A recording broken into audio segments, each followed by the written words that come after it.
अस्सलाम वालेकुम। हमारा टॉपिक चल रहा है short questions of depreciation chapter के जो शॉर्ट क्वेश्चन हम लोग को पढ़ रहे हैं। तो उसमें आज एक शॉर्ट क्वेश्चन है, ये आपकी बुक में इस पेज नंबर कह रहा हूँ, शॉर्ट क्वेश्चन नंबर है 9, working life of an asset.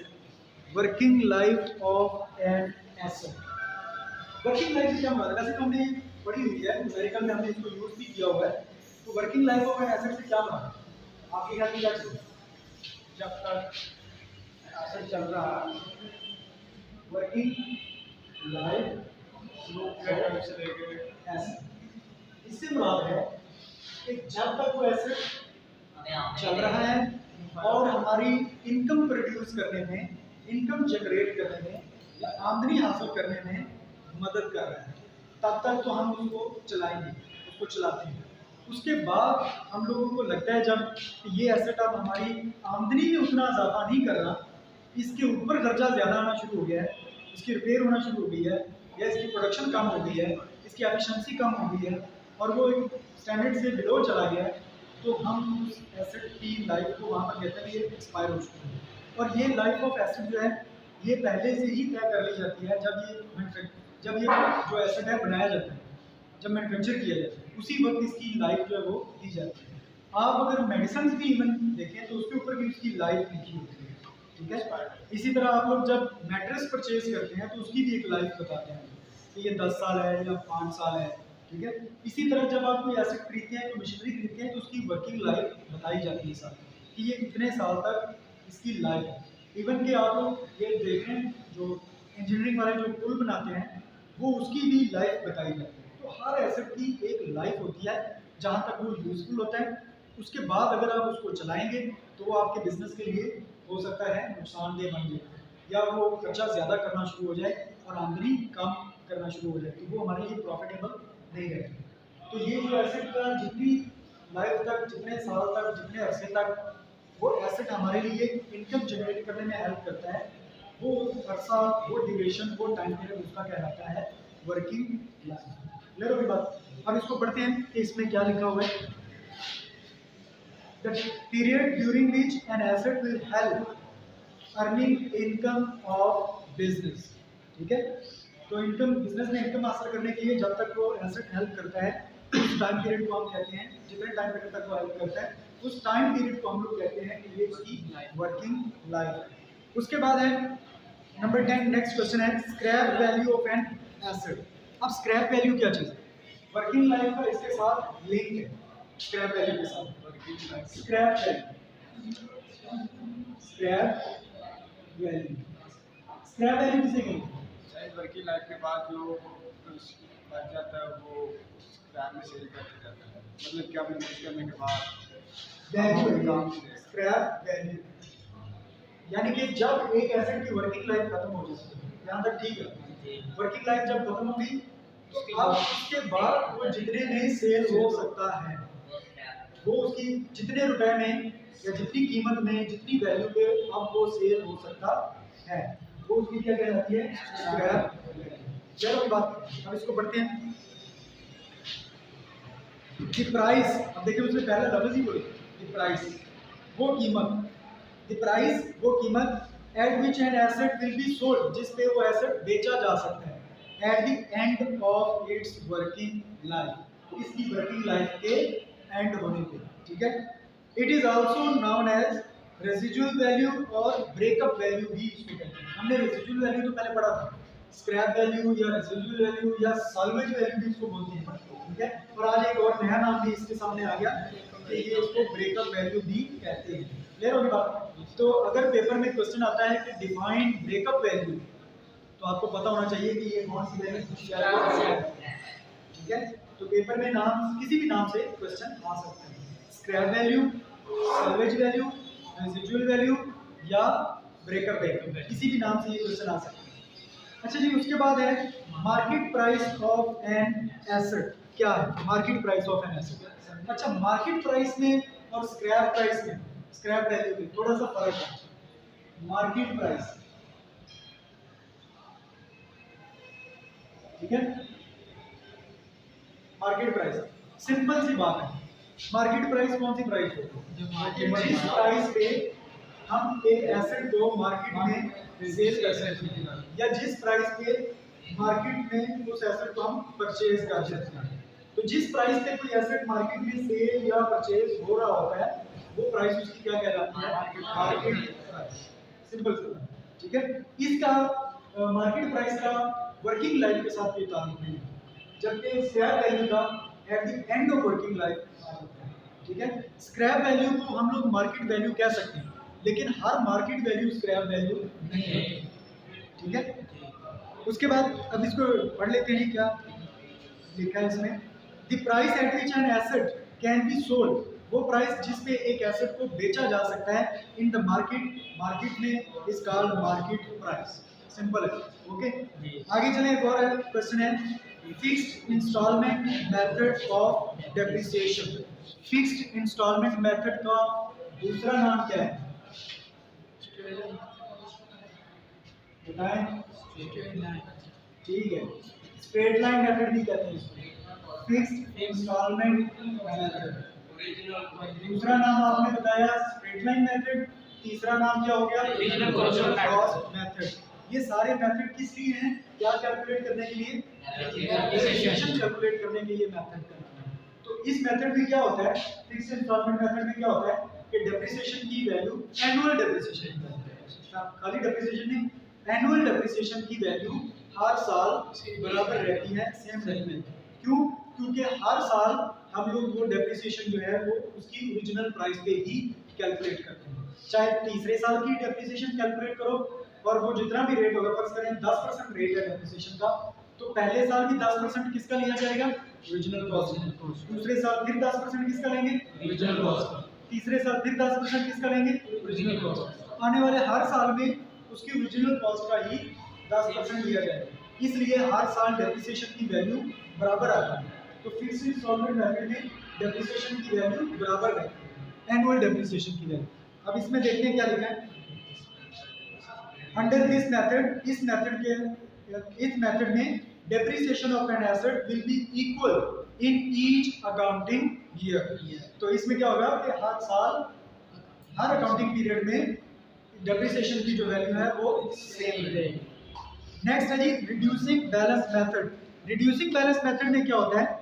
Reducing balance method, इसका दूसरा नाम बताएं। Book value. Reducing balance method, इसका दूसरा नाम है रिटन डाउन वैल्यू मेथड। तीसरा नाम क्या है? Diminishing balance method. डिमिनिशिंग का मतलब भी कमी है, रिड्यूसिंग का मतलब भी कमी है, रिटन डाउन का मतलब भी कमी है। तो इस मेथड में क्या होता है? इस मेथड में हर साल डेप्रिसिएशन ओरिजिनल कॉस्ट पे नहीं कैलकुलेट होती। इसमें क्या होता है? हर साल जो डेप्रिसिएशन है वो बुक वैल्यू पे कैलकुलेट होती है। बुक वैल्यू मींस जो आप लोग बैलेंस शीट ही कैलकुलेट करते हैं, वो वैल्यू आगे ट्रांसफर हो जाती है और उसको हम लोग क्या कहते हैं? Book value. तो इस मेथड में हर साल डेप्रिसिएशन कैलकुलेट होती है बुक वैल्यू पे, और बुक वैल्यू हर आने वाले साल में कम होती जाती है। तो जब कम होती जाएगी तो फिर डेप्रिसिएशन की वैल्यू भी हर साल कम आती जाएगी। तो इसमें एनुअल डेप्रिसिएशन हमेशा सेम नहीं रहती, बल्कि हर साल डेप्रिसिएशन की वैल्यू भी कम होती जाती है। अब देखिए इसको पढ़ें। Under this method depreciation is calculated on the book value of an asset. तो बुक वैल्यू हर साल कम होती है, तो इसलिए डेप्रिसिएशन की वैल्यू भी कम होती जाती है। नेक्स्ट क्वेश्चन है अमोर्टाइजेशन। अमोर्टाइजेशन किसे कहते हैं? अमोर्टाइजेशन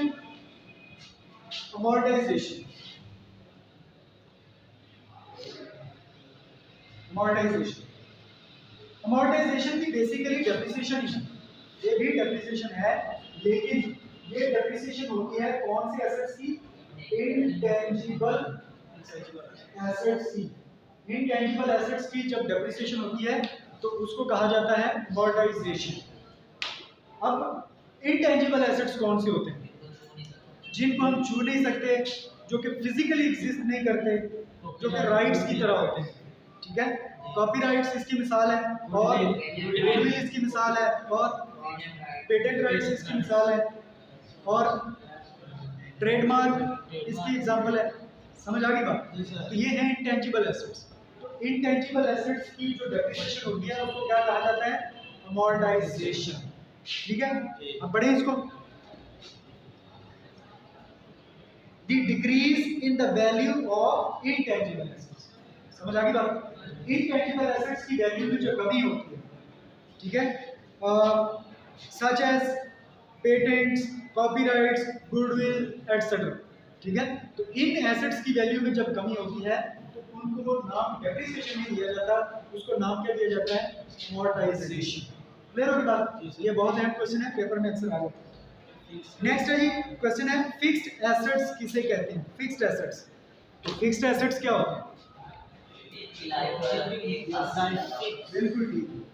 फिक्स्ड एसेट्स वो तमाम एसेट्स जिनकी लाइफ मोर देन 1 ईयर होती है, ठीक है, और ये बिजनेस में यूज होते हैं और ये इनकम जनरेट करने में हेल्प करते हैं, ठीक है। अब पढ़ें इसको, क्या लिखा है इसमें?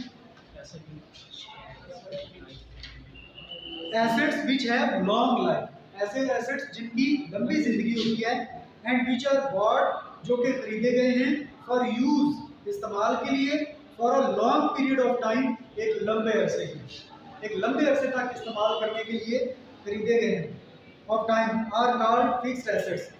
These are not bought for selling purposes, ये बेचने के लिए खरीदे नहीं जाते, ये इस्तेमाल करने के लिए।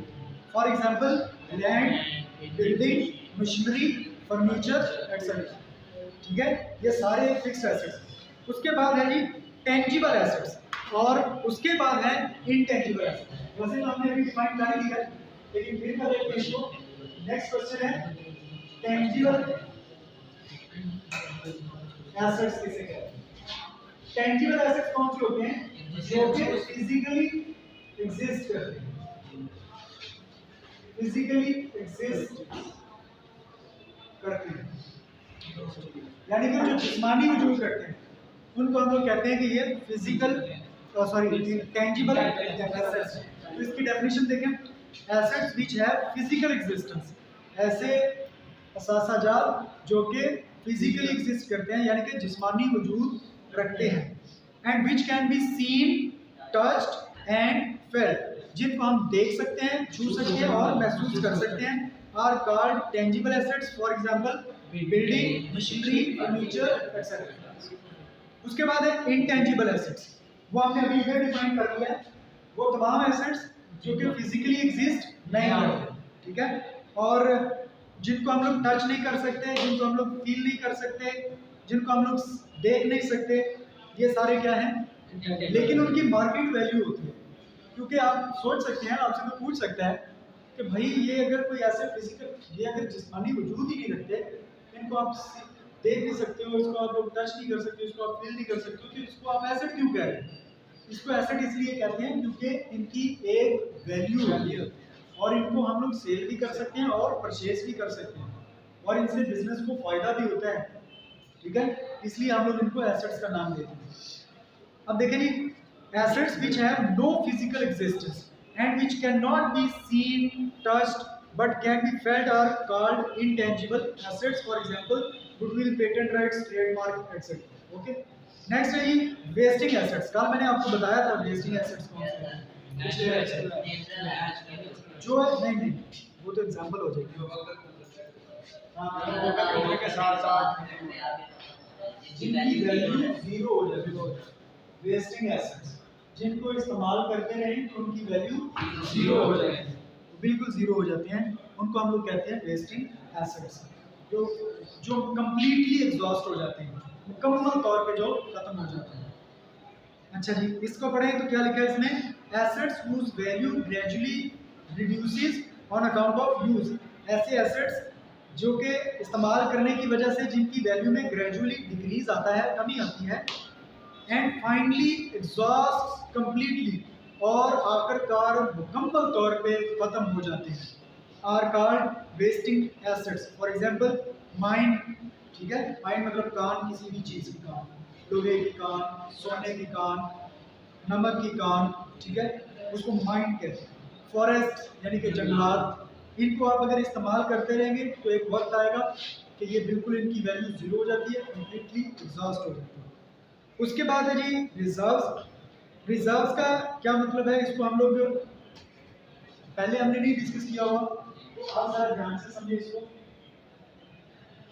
रिजर्व्स, अच्छा रिजर्व्स किसे कहते हैं, दो क्वेश्चन समझ लें इसके सिंपल। रिजर्व्स जो होते हैं ये भी प्रॉफिट का ही एक हिस्सा है।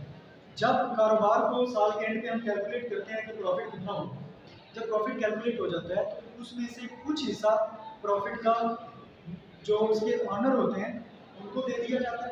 सारी बात है, प्रॉफिट पे राइट किसका होता है, ऑनर का राइट होता है, वो ऑनर को मिलना चाहिए। लेकिन जो कुछ हिस्सा प्रॉफिट का ऑनर को मिल जाता है, लेकिन बाकी हिस्सा जो है प्रॉफिट का कारोबार में ही रखा जाता है। क्यों रखा जाता है, वजह क्या है, उसके कई इस्तेमाल होते हैं। नंबर वन, उससे कारोबार को आगे मजीद एक्सपेंड किया जा सकता है, ठीक है। नंबर टू, कोई कंटिजेंसीज हो सकती है, कोई नागहानी आफात आ सकती हैं, कोई भी प्रॉब्लम आ सकता है जिससे हंगामी तौर पे निपटना हो, तो फिर ये वाला पैसा वहाँ पर इस्तेमाल हो सकता है। क्लियर हो जाएगा जी। फिर ऑनर के अकाउंट से पैसे लेते, फिर ऑनर के अकाउंट से नहीं पैसे लेते, फिर यही पैसा जो है ये उसको कवर करने के लिए इस्तेमाल हो जाता है, ठीक है। तो रिजर्व समझ आ गए। अब इसको पढ़ें, कौन सा है, क्या इसकी डेफिनेशन है। The portion of the profit, पहली बात तो ये होगी कि ये पोर्शन है किसका, प्रॉफिट का एक हिस्सा है, प्रॉफिट का ही एक हिस्सा है। It is the portion of the profit which is not paid to proprietor, ये वो हिस्सा है जो कि प्रोप्राइटर को यानी कि मालिक को नहीं दिया है। प्रोप्राइटर का मतलब यहाँ पर है मालिक, ठीक है। But it is kept apart, लेकिन ये रखा जाता है अलहदा करके, फॉर मीटिंग सम नाउन और अननाउन लॉसेस, कोई जाने हुए या अनजान लॉसेस से बचने के लिए, उनको कवर करने के लिए, उनको मीट करने के लिए, उन नुकसानात को पूरा करने के लिए ये रखा जाता है। इस called reserve, for example reserve fund, contingency fund etcetera, ठीक है। तो ये इनके नाम भी होते हैं आगे रिजर्व, स्पेशल रिजर्व है, जनरल रिजर्व है, या कंटीजेंसी फंड है, इस तरह इनके नाम होते हैं। तो वो आगे अलग-अलग करके रखे जाते हैं। अब आगे जी revenue reserve, general reserve, specific reserve, capital reserve and secret reserve. ये रिजर्व्स के आगे टाइप्स हैं, तो हम लोग इनको एक पूरे नेक्स्ट लेक्चर में इसको हम लोग कवर करेंगे। हम लोग इनको आगे डिटेल में पहले एक्सप्लेन करेंगे कि ये क्या क्या चीज़ें हैं और इनको कहाँ कहाँ पे यूज़ किया जा सकता है। इनको हम लोग एक ही टाइम पे सारी चीज़ें डिस्कस करेंगे। इनको आप लोग फिलहाल छोड़ दें। अब इसके देखें जी MCQs रह गए, तो MCQs जो है वो हम लोग डिस्कस करते हैं, लेकिन उसके लिए हमें कोई वीडियो रिकॉर्ड करने की जरूरत नहीं, क्योंकि उनके सारे आंसर पीछे लिखे होते हैं, ठीक है। तो वीडियो यहीं पे स्टॉप करते हैं, बाकी बाद में डिस्कस